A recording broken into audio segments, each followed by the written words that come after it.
Deep divisions remain at the COP29 climate summit out in Azerbaijan, which is due to conclude in the coming hours.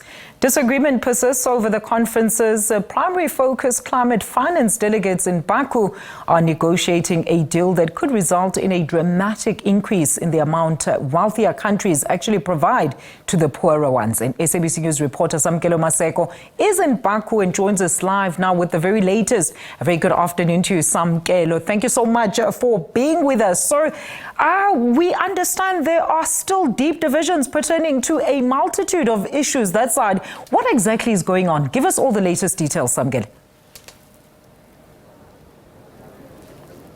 Well, Alicia, at this point in time, there is no deal at hand. The second text did come out this morning where developed nations, I want to quote from this particular text, coming from the presidency, quote, calls on all actors to work together to enable the scaling up of financing to developing country parties for climate action from public and private sources to at least USD 1.3 trillion per year by 2025.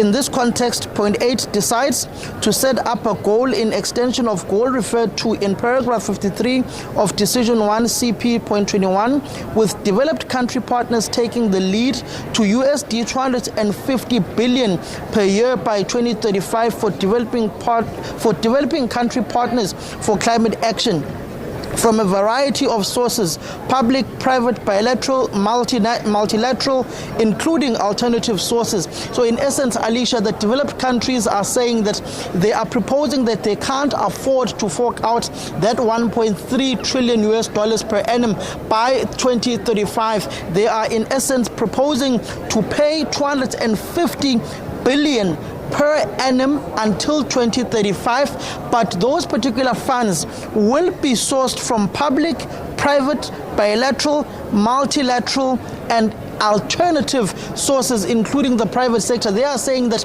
the developed countries and the developing countries must go together to source this $250 billion per annum to fund climate change within the world, which is a text that will further divide these particular nations when they are negotiating these NQCGs that they are alternatively not agreeing on at this point in time, where the developing nations are saying they need 1.3 trillion dollars per annum, but the developed nations are saying they can afford $250 billion per annum, but that 250 has to be sourced by both developed and the developing nations, which will be a source of further divisions. Indeed, Samkele, because I suppose Team South Africa had been very adamant that they will be galvanizing and going full force for the financial aid to deal with our very unique climate change challenges, just transition also with the prerogative to the new collective quantified goal also that was supposed to be adopted at this particular sitting. So with all these divisions, then how did they fare? As we know, the conference is also drawing to a close.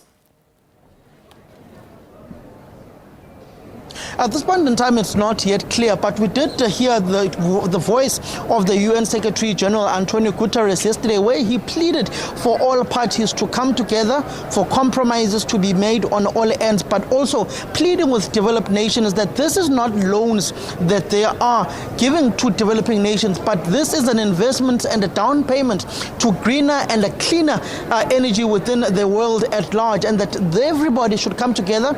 They should not stick to and draw a line in the sand to their original standpoints. They must negotiate, come together, and find compromises in order to fund climate change within the world. But it seems as if everybody is sticking to their guns, particularly when you look at the proposal by the developed nations of that $250 billion per annum. It is nowhere near the $1.3 trillion per annum that the developing nations are seeking for, and are not seeking loans. They are seeking grants in order to fund this particular climate change, because they are also developing their industries but can no longer use fossil fuels that are essentially polluting the ozone layer within the world and polluting the climate, which is why this particular 1.3 trillion rands that is needed by these particular developing nations, they are debating and negotiating vociferously for this $1.3 trillion per annum. But at this point in time, the developed nations are saying